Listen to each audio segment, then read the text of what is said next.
Fiberpool FH120 or 220.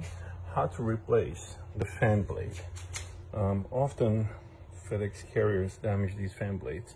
So basically you take out these 4 screws that's holding the fan cover.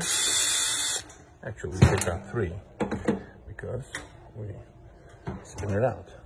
Then you get a 10mm nut driver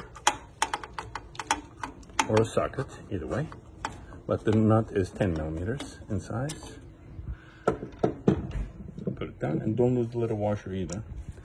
And the fan should come right out. If it doesn't come out, go and tap the shaft a little bit. It will loosen up. It just slides in there. Now don't forget the fan motor spindle has a little flat spot on it.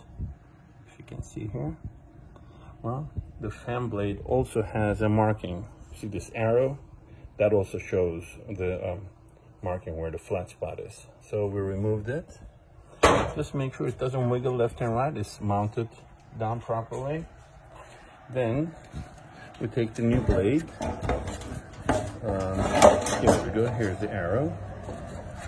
And we line that arrow with the shaft. Boom. Home run. Drop this. The nut.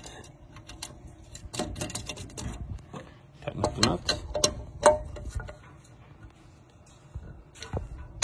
Hand tight.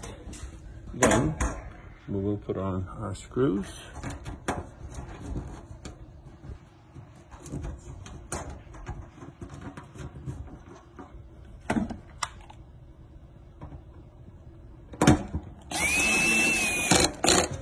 There we go.